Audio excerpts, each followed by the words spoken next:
Hi, you're listening to Sam and Em Solve the World's Problems. We have a lot of problems, but today we're getting some help from our great friend Christy Martin.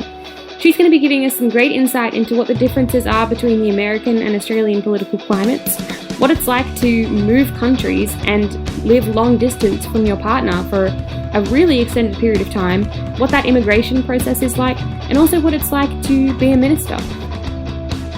Hi Christy, welcome to the podcast. Really excited to have you here. Thanks, guys. I'm excited to be here. We have known Christy for quite some time. We just tried to figure out the exact date and it was really hard to pinpoint. But basically... April 2014 at the first sort of Community Plus camp, I think is what we narrowed it down to. I was in year 10 and very much a camper. Yeah, I was a leader in training, I think was the title at the time. And Christy was a staff. Sort of in charge-ish. Yeah. And since then, it's now been... a lot of years. 6. And I think, and I absolutely love you, Christy, as a person. You light up the room when you're in it with, it's great to be with you again. It's really nice to see you. It's been a long time, too. I think the last time that we were actually in the same room would have been years. Ooh, last IYF. Last year. Yeah, so that was in the United States, in Kansas City. Yeah, 2 summers. I am originally from Iowa, which is in the very middle of the United States. And then I was working for the Community of Christ Church starting in 2013 in Perth. And so I was involved with across Australia camps and youth events. And so I got to go to Community Plus the first year in 2014, and that's where I met you all. And now how did you originally get sent over to Perth? What was that process kind of involve? So Community of Christ has World Conference, which is, where delegates from all around the world come and represent their areas which they live. And we make big decisions for the Community of Christ Church and kind of decide on doctrines, etc. It's very exciting. And so in April 2013, I was finishing up an internship at Graceland University and was finishing up my master's at the seminary. And Ben Smith, who is now the Mission Center president, but had been working in Perth, was getting ready to move his family across to Melbourne. And we had a very small conversation during pizza one afternoon at a young adult activity in which he said, "You should apply for this job in Perth." And I said, "I don't even know what Perth is." And he said, "You'll love it. You like coffee." And I was like, "Cool. Yeah, great." And then the next morning, I had an elder caucus. So a big meeting of my priesthood office, to kind of as a prereq to the conference meetings. And multiple Australian delegates came and sat around me, and I would say that I was sort of recruited. Because it kind of started with organizing a little mafia group to come and convince you to join. You never had a choice in the matter. Enjoying my coffee, getting ready to get this caucus on. And so Ben comes and sits next to me, and then Alicia slides in front, and then Cass comes and sits in front, and I was like, I don't know what's going on right now. What's happening? You're being surrounded. Yeah. Right? They're so Perth. We think you'd really like Australia. And I was like, I've lived in Iowa for 13 years. I'm pretty over it. So yeah, let's go. And I went home and applied for a job. And then Does that mean you lived somewhere else before Iowa? Yeah. So my family's from all over the place. My mom's from Independence, so central, but my dad's from Washington State, so West Coast. My dad did his postdoctorate. He has a PhD in organic chemistry. And so when we were little, he was doing postdoctorate work at different universities. So I was born in Iowa, but then we lived in Kansas and Missouri, and then over to New Jersey and Pennsylvania, and then back to Kansas City for a while, and then up to Iowa. So we moved to Lamoni when I was 13. But I think growing up, so Lamoni is a really small town. You guys know that. And it's so it's a town of not even 2,000 people. And the closest Walmart is 20 minutes away. There's not a McDonald's for 20 minutes. Going on a big shop would take, you'd go to Des Moines for an hour away. And so I felt growing up in Lamoni almost prepared me for living in Perth. at least Perth had a mall within 10 minutes. Like, that was like living the high life. So I felt like, like when you're in Perth, like you don't feel like you need to go anywhere until you have to go somewhere. Like you don't feel isolated until like you have to fly over to Sydney and it takes 4 freaking hours. Yeah, it's still like an actual global city. Yeah, exactly. And I was like, this is still better than Lamoni, so I'm not going to complain. But yeah, I guess for people listening as well, they would think that you've been in Perth ever since. You've actually literally just touched back down in Perth, hey? Yeah. So I guess we can talk about my like sad immigration story. Yeah. Now. So I was in Perth for 4 years. So what would that be? 2013 to 2017. And I was on a working visa through my job with the church. And so I was sponsored through them. And after I had 2-year visas. And so my second one was expiring. And we were looking into applying for permanent residency through the church still. And the laws changed kind of just in the midst of all of that. And so they changed the sponsored job list, which meant that I really like had no options. So the church had offered to like get a lawyer, like an immigration lawyer, and spend like $9,000 or something ridiculous to figure it all out and petition and all this stuff. And it just seemed like a lot of work. And it just, seemed really ridiculous to spend that much money, and I could just go back to the States.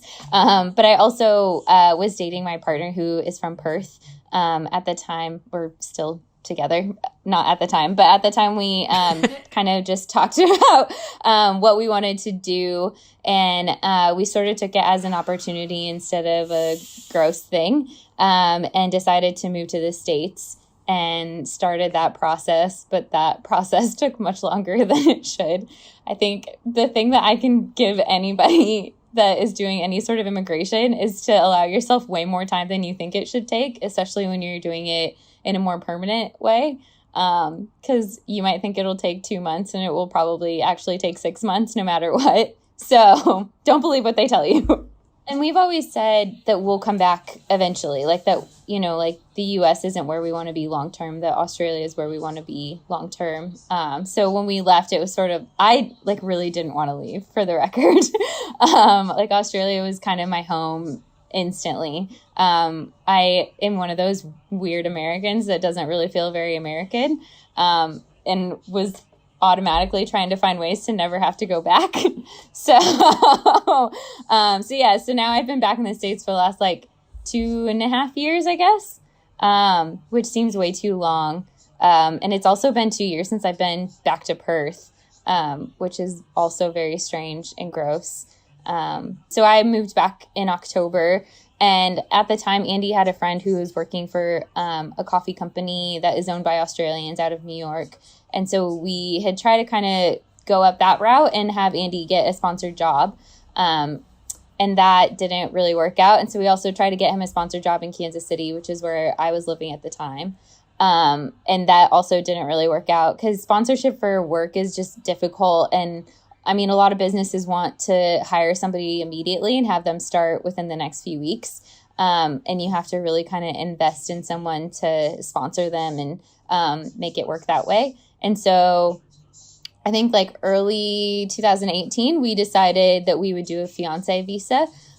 So I jokingly say Andy's my 90-day fiance, but he hates that because the show has ruined it. We obviously are not, because on the show they often are like cyber relationships, and we had been dating for like almost 2 years at that point. So it took us like 18 months of doing long distance before Andy actually got to the US. And so in that time, I also moved to California and changed jobs and states and everything else. And then Andy finally got over in like March 2019. So we've actually been in the same place for a little over a year, which has been really, really nice. And we did have to get married within 90 days. So we just had, at the time I was working at Happy Valley Conference Center, and the person who's in charge was really kind, and knowing that nobody was going to be on site and we were going to have a very, very small wedding, allowed us to do it there. Also knowing that we were on quite the budget. because immigration is expensive. And so we just had our immediate family and my brother and sister-in-law, who are both priesthood and Community of Christ, married us. And it was really like quiet and lovely. And it was just really nice. We went out to a restaurant afterwards just to keep it super simple. And then Andy and I stayed at a hotel for a couple nights. And yeah, it was really good. It's surprising to me like how difficult like that entire process was despite your genuine relationship. Like what was it like? How did it impact you? Did you have to constantly validate your relationship to strangers all the time? Like how did that? Yeah, I think especially because when I moved back, like I was meeting a lot of people that I didn't necessarily know before and hadn't met Andy. And so when you like meet somebody and you're like, you know, talking, you like exchange pleasantries and whatnot. And you're like, oh, you know, like, oh, or do you have a boyfriend? I'm like, yeah, I have a boyfriend, but he lives in Australia. And they're like, oh, how does that work? And I'm like, I mean, we love each other enough that we're making it work, but like, it's not ideal. Like you can't get much further than like Kansas City and Perth being like opposites of the world. And so, like being on opposite time zones, like we got really good at like, talking every morning and talking every night and trying to Skype and stuff as much as we could. But like, I'm not going to like deny that it wasn't difficult at times. And like, there are definitely like days, like if we didn't talk to each other for a day, I was like, oh God, what's going on? What's happening? Like, cause it just, like it messes with your like confidence in a relationship and, just, I don't know, like not being able to be physically with someone and not knowing when you're going to be with them again is really difficult. And we didn't see each other. So we got engaged. I came out to Perth in like June of 2018, which is when we got engaged. And then we didn't see each other again until the following March. So what is that, like almost 9 or 10 months or something? Because we spent the whole year, like I moved out to California and had a new job. And so I didn't really have a ton of vacation. And Andy couldn't come to the States while his visa was processing. So I had to come to him. But we also like just didn't have a ton of money. I was living in California, which is expensive. And we just like every month we're like, oh, we'll get approved next month. And so like, we don't want to make plans for a trip when like we might be like physically in the same place. And so we just kept like putting it off. And then it just felt like freaking forever. So, yeah. Yeah. I wanted to ask like, I don't know if people listening are about to go through a long distance sort of relationship or dealing with that sort of like immigration pressures on a relationship, if you have any like tips or like wisdom for them. I don't know. It's like, it's hard. Yeah. I know this is kind of a cliche to say, but communication is so, so important. And Andy and I have had a huge open door communication the entire time we've been together. And so that was really helpful for us, but just being able to talk about anything and everything from, like just, you know, like medical stuff, like how's your head, how's all that kind of stuff, like, are you okay? How are you doing? Kind of that. And then also down to like physically, emotionally, etc. So I think for us, like communication is the only reason it worked. But that seems, I don't know, pretty obvious, but I think also like a loyalty and like devotion to each other. And not like faltering, not, you know, like cheating on each other or anything like that. So I don't know. To me, it kind of sounds like if you want it to work, it's going to work. Yeah. But it's going to take work. Like you have to like not be afraid of it. And also like just being flexible and patient because you never know how long it's actually going to take. Yeah. And like you can have a plan, but it might not always work. But also just don't do long distance if you can help it. Like I feel like everybody should have to do it for a little while in their relationship because I think that in a lot of ways it makes you so much stronger because you learn how to communicate without the physical aspect of your relationship. But I wouldn't recommend people doing it for as long as we had to do it in any way, shape, or form. It's not fun. Like having birthdays without your person and like celebrating like milestones or moving across the country was so strange not to do it with him. And like discovering Santa Cruz by myself and like then him coming, you know, months later, it was just really weird and I didn't like it at all. So now it's good. Like now we'll never not be together. So yeah, that's good. Perfect. I one last question on this same topic. Yeah. Like, is there anything you can do for like your own headspace? Having done long distance briefly for like only like 2 months myself, like I know that, I mean, the confidence aspect and just so like you slip into like doubts and stuff a lot more easily when you're not physically with someone. Is there anything you can do for yourself, like a headspace that you can try to sit in to be more positive? Or yeah, I think, surrounding yourself with people who support you in it, I think is really important. Like, I think it's really easy for your friends to like try to push you into other things and say, you know, like, well, there's plenty of guys in Kansas City. Why wouldn't you just want to be with somebody here? And like, well, it's not, I don't want anyone here. Like I want Andy. Like I chose him. There is no other people. There are no men in Kansas City because they're not him. And so I think like surrounding yourself with people who support you is really helpful. So that when you do get down, like they aren't trying to give you other options. They're just trying to support you in what you want. But I think too, like keeping yourself busy is really helpful. And like, yeah, just trying to distract yourself, because otherwise, like, what else are you supposed to do? I don't know if those are good tips, but yeah, they're good. I mean, it's a shitty situation for anybody who has to do it. So I think any sort of help or like comfort in the fact that somebody else has been through it at least is valuable. Yeah, it is doable. It's just not fun. But then, I don't know, when you finally do get to be together, it makes all the moments a little sweeter. So even when you have to spend 14 days in complete isolation. Yeah, well, and like even just the trip over here, I was like, God, I'm so glad that like we're doing this together, and like we're not, I don't even know that like he didn't go ahead of me because we had to wait for my visa and stuff to get approved. Bless you. Have we mentioned like where you are right now? So we decided like 2 or 3 weeks ago that we were going to try to come back to Australia because the United States is a dumpster fire that is disgusting and awful. And yeah. We wanted to touch on that too and get your thoughts on that as well. But I guess right now we'll just say that you are currently talking to us from a hotel room in Perth. So so we decided to come to Australia a couple weeks ago, and I wrote on my visa application and travel exemption that we wanted to be here ASAP. And apparently that worked because I got approved like on Thursday I got approved like Wednesday night or something. We booked our tickets on Thursday and left on Sunday. But like, thank freaking goodness we did, because everything has hit the fan since then. So we like did a bunch of research going into it of like what we needed to have when we came over, what were the best ways to like do all of it, and like talk to lawyers on both sides. But we're both part of a couple like Australians in the US groups. And they were talking about immigrating back over. And so I had everything like printed out, and like literally every stop we did. So we went Kansas City to Dallas, Dallas to Doha, and Doha over to Perth so that we wouldn't have to quarantine twice, because quarantining sucks.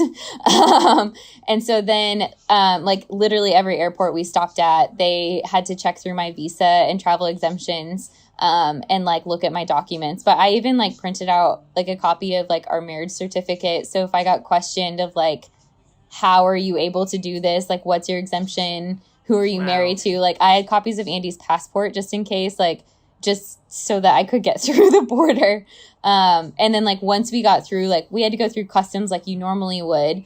And they were totally fine. But then once we got like our bags and stuff, we had to go through a police clearance in Western Australia just to like be able to get through to WA, because they're not letting everybody in. So there are people that like were on our flight that are going to try to transfer, over to home to go to Brisbane or Sydney. And so those people aren't technically like allowed into Western Australia. They have to come to the hotel, quarantine for 2 weeks, and then transfer over. So it's a mess. Yeah, this is kind of, if anyone's worried about people with, I don't know, sneaking into the system in Australia, these are the kind of hoops you got to jump through. Yeah. Like it sounds hard. You have to really want it. Yeah. Yeah, and we moved back to Kansas City at the beginning of April because California is expensive. And we were going to qualify for some unemployment and stuff. But yeah, so part of it also was just that we wanted to live where it was going to be cheaper. And we have more friends and family and stuff in Kansas City. And so that made sense for us. Now we probably should have just come over here right away. I don't really honestly know what the best answer is to what we did or what we should have done. But yeah, and then we stayed in Kansas City for like 3 months and also went up to Iowa and hung out with my parents and stuff and helped them out at their house. And yeah, just tried to keep ourselves busy because like... Were you in complete lockdown when you were over there though? So like when you say keep yourself busy, like what was the lockdown like? So parts of it, when we first got to Kansas City, it was like real quarantine, like nothing was open and that sort of thing. But probably a month into it or so, stuff started opening back up, which we were really hesitant about. Yeah, it's really interesting how I feel like, I mean, the way that it looks to me is that every single issue is being politicized, and it feels like that, I think, everywhere at the moment, but it really looks like this is a health issue, not a political issue. Why does it have to be? Right. Like, it's so frustrating, right? It's not about, Democrats or Republicans. It's about humanity. Like, you're literally killing your brothers and sisters. And, like, for what? Like, what is your base of reason? How like, inconvenient could it possibly be just to wear a mask? Like, it's not that hard. Exactly. And, like, every health official is saying that, like, you can breathe just as well. You know, like, you can deal with it. Like, while we were flying over, we had N95 masks on and like face screens, and we were still sleeping in them. So like, if you can sleep in an N95 mask, like surely your little cloth mask to the farmer's market is not going to like kill you.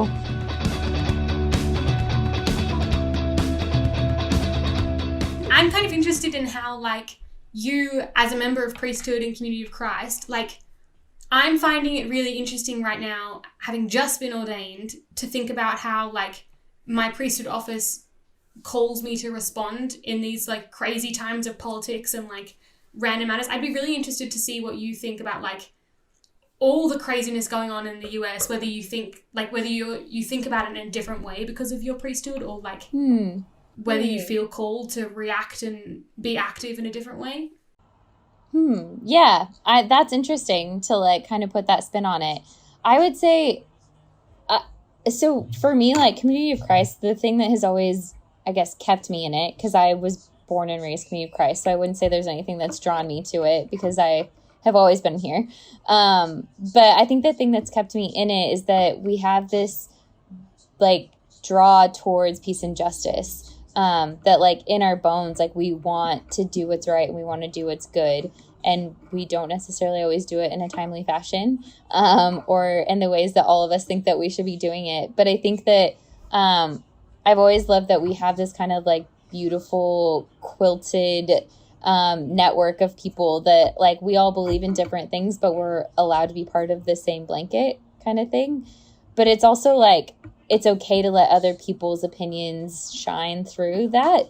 But I think like a lot of what's happening lately, like for me, it seems like it's silly to not try to look out for your friends, for your brothers. And so, like, if we're all one family, if everyone matters, everyone has purpose and meaning and has a right to be in this world and is of value, then like, why are we constantly doing things that demean that?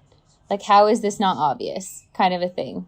And I think that like a lot of that is maybe not from like my priesthood per se, but it's from growing up in Community of Christ, where like we believe that everyone has value. It doesn't matter if you're transgender. It doesn't matter if you're black or white or yellow or sparkly. Like it, everybody is equal. And that's like kind of our forefront. And that's like what we hold dear to no matter what.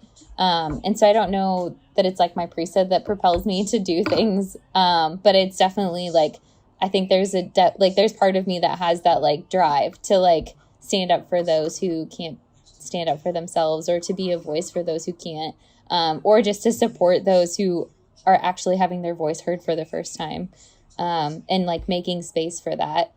And I don't know that I do that the best. I think the Black Lives Matter stuff has been really scary for me because like my heart of hearts wants to be out there on the front line, like with a picket and yelling and screaming and saying, fuck the police.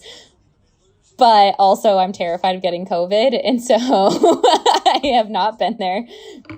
We actually had to make similar decisions recently. There were protests because of what's happening in the US. It spurred the movement, I think, worldwide. There were protests in Sydney. There were protests in Melbourne.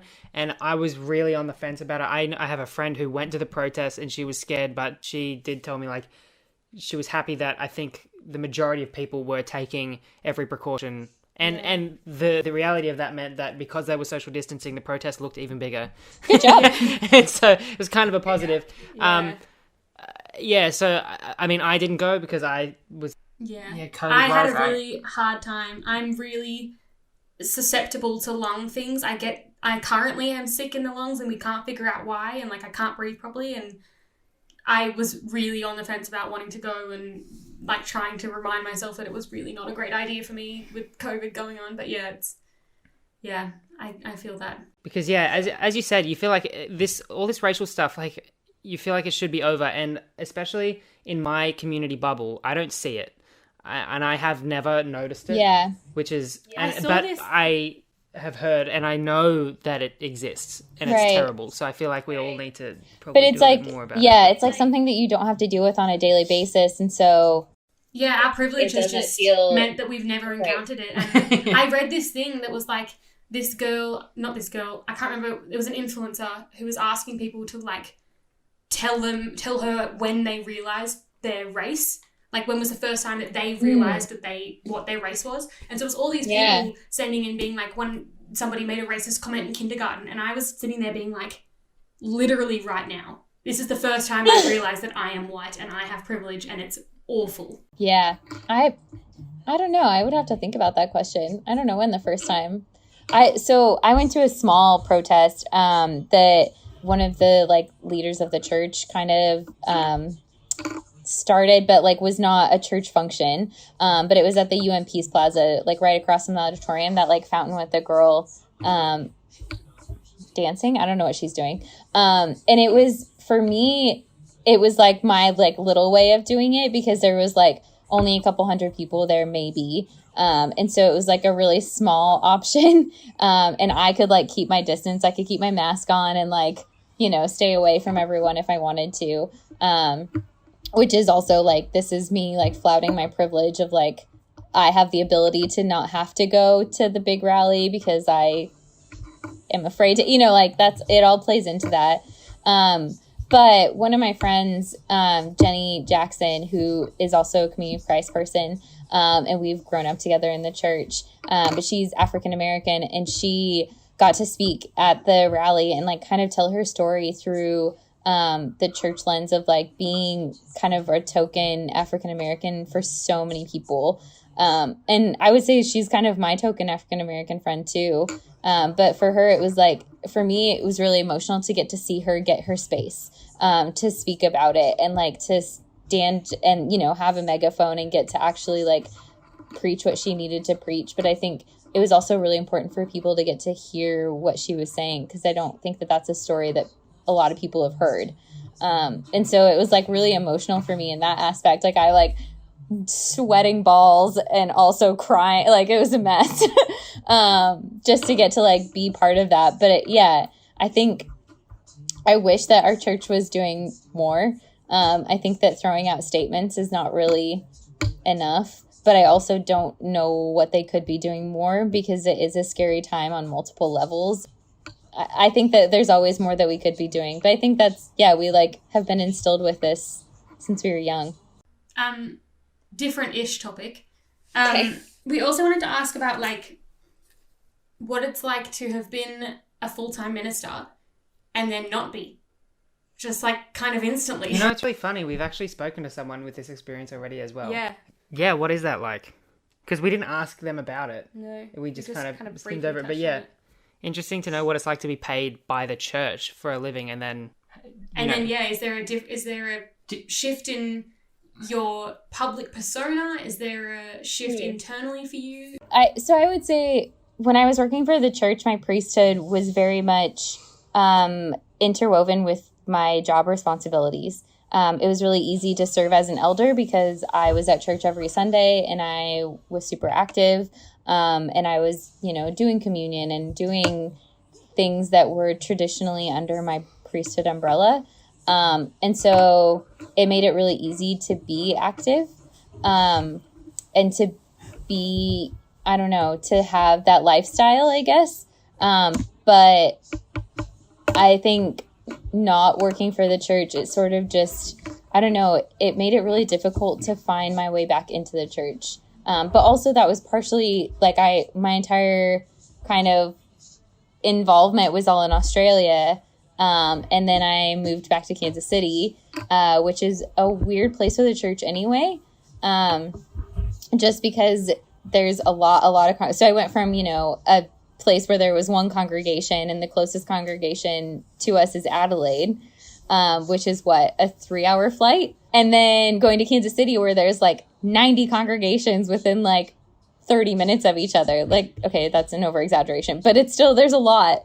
And so trying to find my place in that and what that looked like. And I found a congregation that I liked and went maybe 3 or 4 times. And then I moved out to California and had to redo that all over again. But I also went from a job that is your job and also your lifestyle. So, when you're employed as a minister, you have a certain kind of persona that you have to portray to everyone, especially because social media is a huge part of our world. I had to kind of keep up appearances on social media and things. And if I went out, I didn't really post about it or didn't talk about drinking wine or any of those sorts of things. And then I moved to Kansas City and didn't have the same rules, I guess, or wasn't trying to keep up the same persona. I also went into a job where I was a corporate concierge at an advertising agency, and obviously not religious at all in the job. And I was often the person who was planning social gatherings for our employees and planning the parties for people to come and drink and being that person. And so it was kind of a huge about face. And flip-flopped completely. What I think is really interesting about that, so especially as an employee of the church, I understand being employed, it's a bit different, but even as a member of priesthood, what I think is really interesting is that, so I'm a disclaimer, I'm not a member of the priesthood, but I grew up in the church as well. And every single person who I've ever known in the church, I know, I'm just using this as one example, but I know that they enjoy a glass of wine, right? Everyone. Yeah. It just feels hypocritical to me that, I don't know, it feels like all of them have to hide an aspect of their lives, even though they all know about that aspect. I agree. And I mean, the church did rule that they just encourage you to refrain. But I also felt there was part of me that wasn't my most authentic self when I was in Perth, as far as social media goes, that my friends, you guys all knew me as the most authentic person that I was. But there was definitely a certain front that I had to put up. And I think when I left, I kind of just didn't want to do it. I didn't have to do it anymore. And so if I wanted to put up a picture of my friends and I out for dinner and having a couple cocktails, that was acceptable and it was okay. But I got some backlash of well, you have youth following you.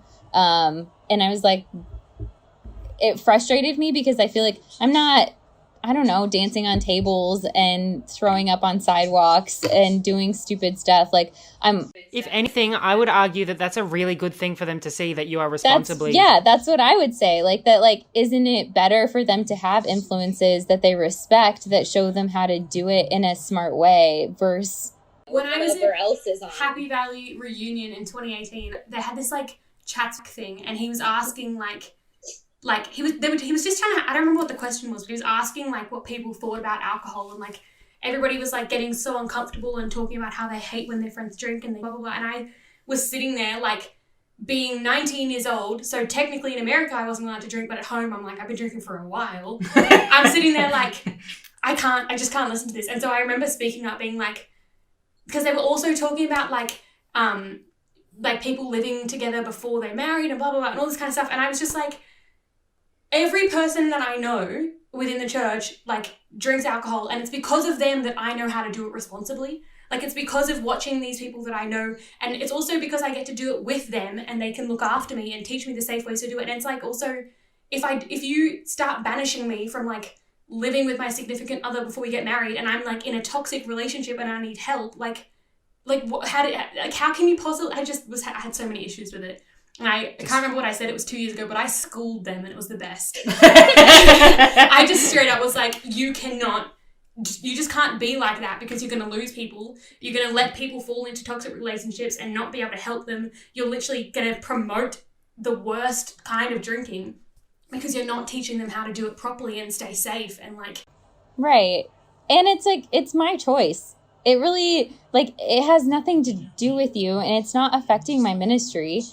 I feel like it's so convoluted. Like, it's just, people have made it such a big deal that, like, now it is a big deal. Like, if we had just been normal and, like, acted like normal humans and not awkward little weirdos, then, like, everything would have been fine. But also, it's like, alcohol isn't my true self. Like, that shouldn't be what you base off of who I am and what I stand for. Like, just because I enjoy a nice glass of wine with dinner every once in a while doesn't mean that I am one way or the other. It doesn't change who I am at all. Until, I mean, like, sure, there are instances of people being alcoholics and abusing it, but, like, those are people that we need to be, like, helping and swaddling and, like, carrying and not pushing to the sidelines because they are addicted to something that we don't know how to talk about.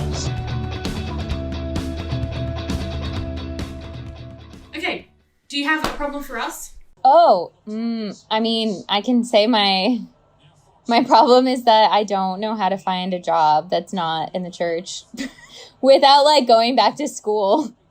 Yeah, that's like my biggest life problem at the moment, or maybe just, like, keeping myself busy during quarantine.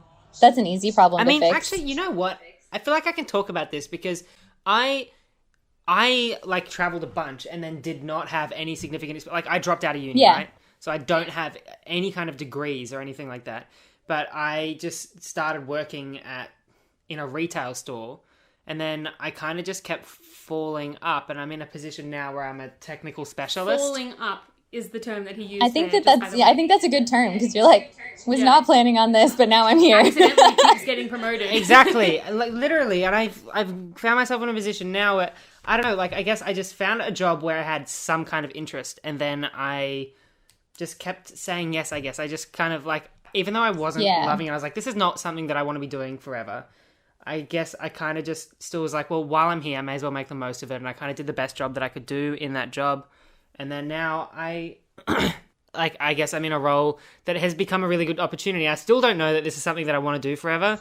It's good for a while. Yeah. And I don't know that it's good advice for you at the moment where you are, because, I mean, you know, working visa-wise and all that kind of thing, and, you know, where you're living. But, like, career-wise in general, I feel like degrees are becoming less and less relevant because so many people can get them, and it's... I feel like my degree has mostly just helped me figure out what I'm interested in more than anything. I don't know that I've learned that much, but I know more clearly what I actually care about and what I'm interested in. Yeah. What you want to do and what you don't want to do. Yeah, exactly. It's given me the chance to explore that a little more, which I would never have done otherwise. But I'm curious, do you like have like an ideal job? Like, is there something that you would love to do that you can't, or are you in the space of like, I don't know what I want to do? Because that's something we've encountered every episode. I would say both. Like, I think so. Like, there have been parts of my jobs in the last, like, when I worked in Perth and when I worked at Happy Valley, I got to do lots of like communications, and like graphic design, which I enjoy. And so I think my ideal job would combine both of those. But then, sorry, the footy's on.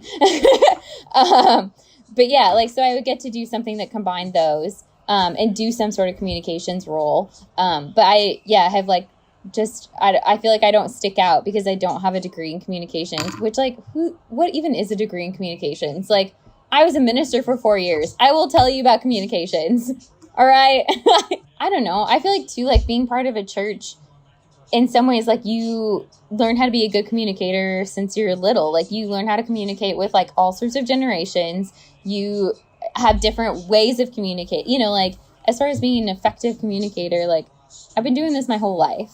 But I've also been, like, paid to be a communicator for people. And so it's like, that should be enough, and it's not. And that's... I feel like from an employer's perspective, that's way more valuable than...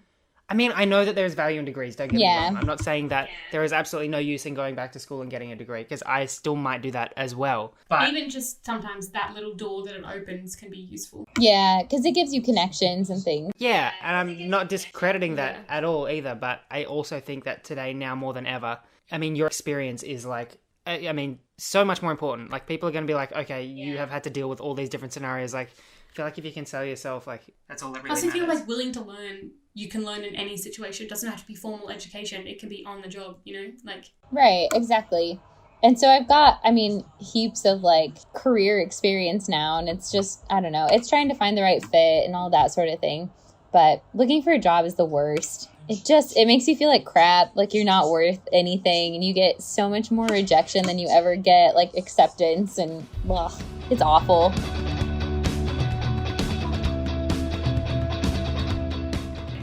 So we need a recommendation and a goal for the week. I can start if you would like. My recommendation for this week is Carmex Lip Balm. My lips have been... This is not a sponsored segment. No, Hold on a minute. It's not sponsored, but if you want to, please, for the love of God, sponsor this. My lips have been so dry. Like, I just don't know what it is. I have not been able to... Like, I've been using Burt's Bees, and I've just not been able to get them back to a healthy state. And I have been wearing this for, like, 3 days, and it's already changed everything. So, Carmex Lip Balm is the way to go. That's my recommendation. I am still trying to rack my brains for a recommendation. Okay. Christy, what's your recommendation? I think my recommendation is going to be to go outside and do something in the fresh air, because I can't. Yeah. So enjoy the air. Live vicariously through everyone else who gets to be outdoors. Please do it. I'll, like, stick my hand out the window and, like, there we go. That's nice. Oh. Yeah. Right. Sam, recommend something. Okay. How's the new books? Have you read any new books? Oh my God, I have the best recommendation. I'm sorry. Read anything by a guy called Rutger Bregman. I hope I'm saying that right. I think a lot of people say Rutger Bregman. He has, his latest book is called Humanity, A Hopeful History, and it's... Have I already recommended this? You've definitely recommended it to me personally. I recommend it to everyone. I'm sorry if I've already recommended it. You might have recommended... Do it again. No, okay, so I'm going to recommend a book by Rutger Bregman. It's called Humanity, A Hopeful History, and he basically paints the argument for why humans are good and why we can... His previous book is called Utopia for Realists, where he talks about all these different things that we can do as a society that we can, dream towards as, post, capitalism, like the way that we currently live. So, things like shorter work weeks, UBI, stuff like that. And then this book is it's about how to trust your fellow humans, really, because there's this thing that he talks about called veneer theory, where we have this thing where we don't trust other people to be able to... Anyway, it's such a great book. Thank you so much for joining us. It's been so long. I think, honestly, the last time I probably spoke to you was when you drove me to Spec in 2018. And that was too long ago and too short. And it's so nice to hear your voice and hear just your general vibe. Yeah. Around me. So happy. Yes. It's also been very good for me. It gave me, something to look forward to for the last 4 days of nothing. So this is great. I'm glad. Yeah, I've been looking forward to it as well. Yeah. Well, we look forward to see how your experience goes in Perth. It was good to see you guys. Good to see you. Yeah, great to see you. Thank you so much. All right. Love you. If you enjoyed today's episode of Sam and Em Solve the World's Problems, please subscribe, give us a great review, and follow us on Instagram at Sam and Em Have Problems. And you can support us on Patreon via the link in the show notes. The music is by The Vinyl Press, and you can check them out on all the good streaming apps or find them on Instagram at The Vinyl Press. Also, send us your problems. We'd love to help.